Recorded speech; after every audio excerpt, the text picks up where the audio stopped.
How they got some live reaction of this My Little Midi Grimdark reading called The Secrets of the Everfree. It is 8 minutes and 37 seconds long. Have you ever seen Grimdark reading before?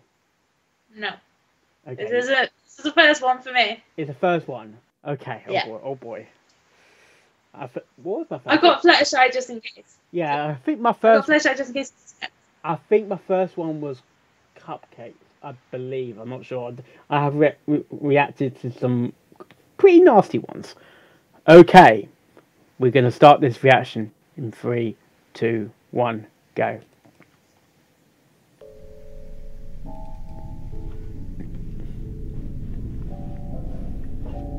Oh gosh. Okay, what you got for a sparrow?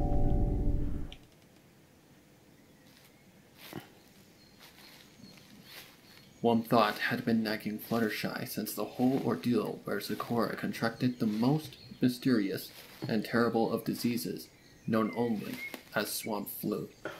Oh no! Had taken root when she got first learned Fluttershy. of Oh the my malady gosh! Symptoms and the low survival rate of those who had contracted it.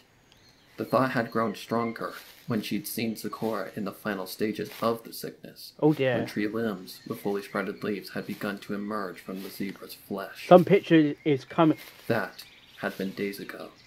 Oh my Only god! now did she find that she had mustered the courage to venture into the Everfree forest to see if that awful idea in the back of her mind had any basis. Oh, Fluttershy turned into a tree. She left at noon, hoping to draw comfort from the sun shining brightly overhead. She had asked for no accompaniment, no ponies, nor animals. When she thought about it, she decided that she was just too afraid that her idea would bear fruit, if what she believed was true. Well, the fewer ponies that knew, the better. And besides, she was probably just being her same old, overly frightened self. It was a preposterous notion, this idea of hers. She had really not asked any pony to come along because she didn't want to look foolish. Yeah, that is. Those are the leaves. Thank you, Sweetie Belle. Those are the leaves on the face. She deeper into the Everfree forest. She shivered as the huge branches turning above into seemed to a stretch tree out on their own and block the sun from the sky. Soon, she was lost in a dimness through which she could only just make out a little trail before her. She continued on with a steady pace, unsure of her exact destination, but knowing the direction in which she had to keep moving, towards the dead center of the Everfree forest.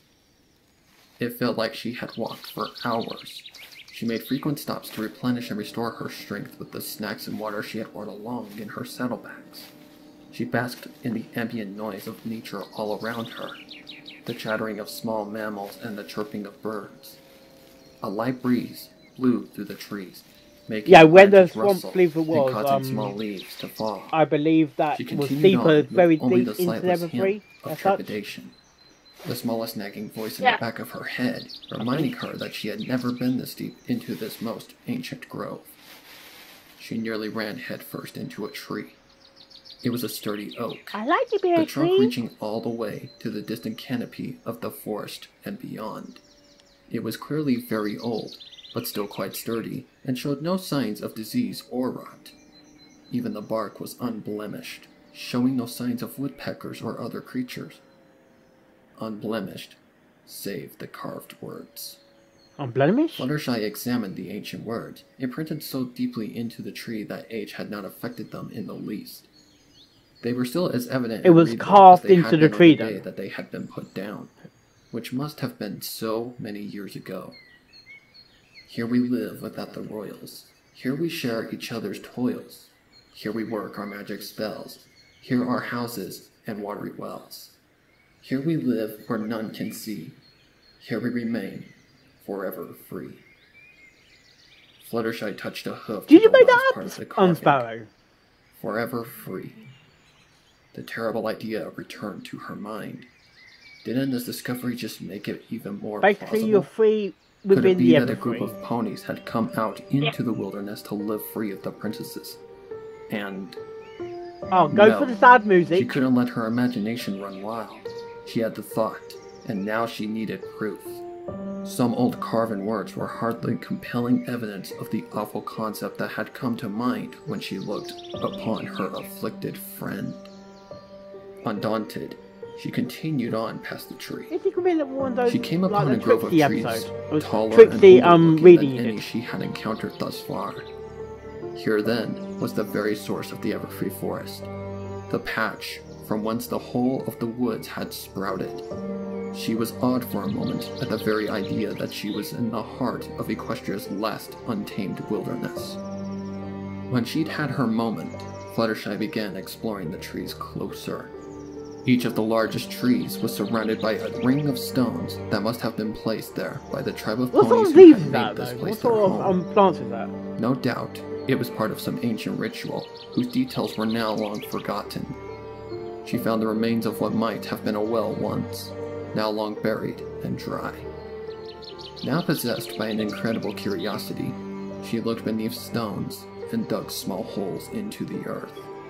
Perhaps she would find some bauble, a fool's toy perhaps, that she could bring back with her as proof of her incredible discovery. I do like the sound effects, actually. She was pulled from her reverie by the idea. That awful, terrible idea that had come to her mind at her friend's bedside and driven her out here in the first place. She turned to one of the stone-circled trees and approached it carefully. Her hooves crunched long dead leaves as she moved closer. Nervous about what she might find, Fluttershy must be brave to do that. She reached out a hoof and began to scrape at the untarnished bark of the tree. At first, she saw nothing but wood beneath. But then, she saw it. What did she see? She fell away from the tree and landed flat on her back. The dead leaves were thrown into the air all around her, and they floated down, filling her vision with a shade of blue and orange that she had become all too familiar with in recent days. She brushed the long, dead plants from her face and bolted from the grove, almost tripping over the circle of stones. They truly were placed in different circles, like decorations. Or like the foundations of long, rotted away houses. Houses? Yes, Fluttershy now knew the secret of the Everfree. She knew of the tribe who had come into the woods to live free and alone. She knew they had encountered a plant unlike any other they had seen. Okay. She knew they'd been afflicted, and by the time they realized they were doomed, there was no way there was no cure at for the time help. as well. She knew now the source of the Everfree forest's magic, how it was able to grow and remain wild despite Equestria's best efforts. They're dead ponies Now then. she knew the The truth, dead ponies are the and trees, she would never basically. tell anyone. Surely. As she bolted past the carven inscription, she swore to herself that she would never tell any pony about the lost grove and the ruined village. She would tell no pony about the source of the Everfree's power. She would go to her death without telling a soul about the glassy, long-dead eye that had looked back at her from just under the bark of that ancient and incredibly old tree.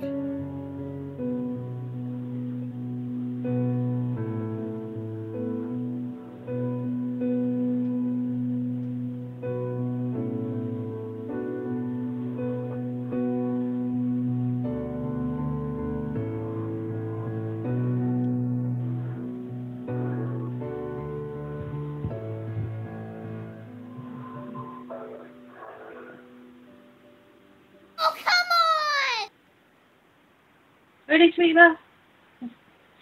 Okay, that was the Secrets of the Everfree. What do you think about that reading? It's alright.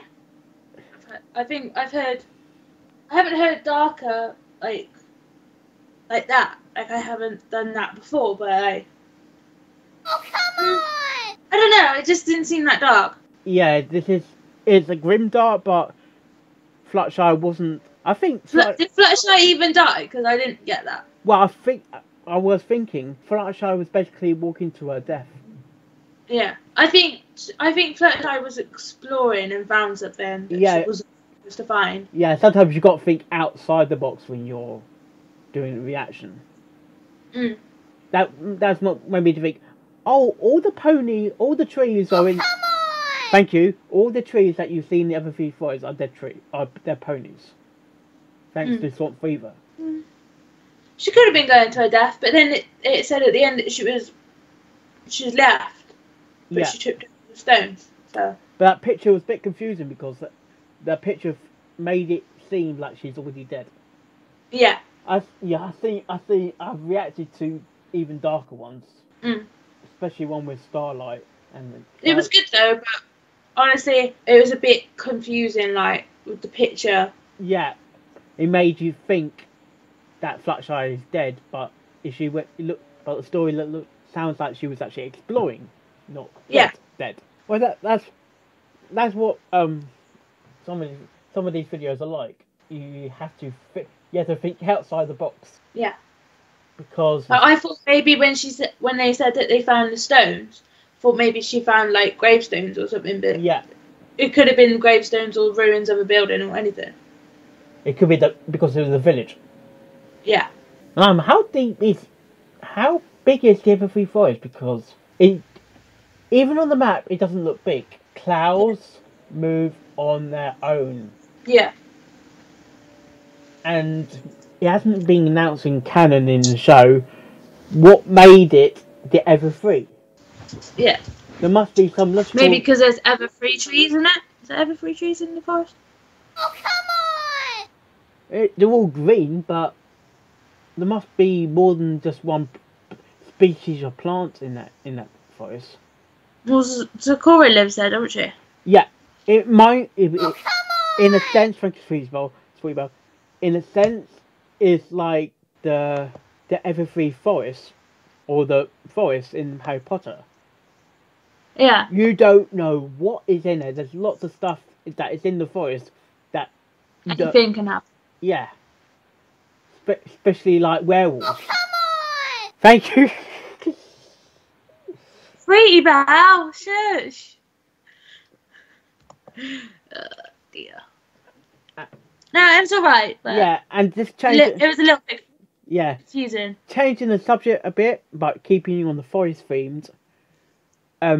Applejack's parents could have died by timberwolves. I haven't really thought much into Applejack's parents too much. Yeah. I know that they're dead, but I haven't really looked into how they died. Yeah, it's not until you exploring or looking at evidence past, because that's what I've watched The Perfect Pair and I cried like a baby. That's what happens when you rewatch an episode. Sometimes a particular thing is like, aha, maybe that happened. And I got a challenge for Skylar. I'm not sure if we accept it or not. Have a situation that you witness your own death. Don't know. That would be it's more like a fourth wall breaking. You witness someone killing you, but in the first person view. Yeah. Again, because I actually played a game when I was playing the game, and you're like a explorer searching like a crime scene. Then you realise you're discovering your own crime scene. And isn't that creepy? You're actually exploring your own bloody death. Yeah, that is creepy. Yeah, it is fucking creepy, isn't it? Well, hope you like this reaction or more reactions I do. But we will see you next time. Oh, yes. Yeah. And I've got a cat behind me. Hello. Hi.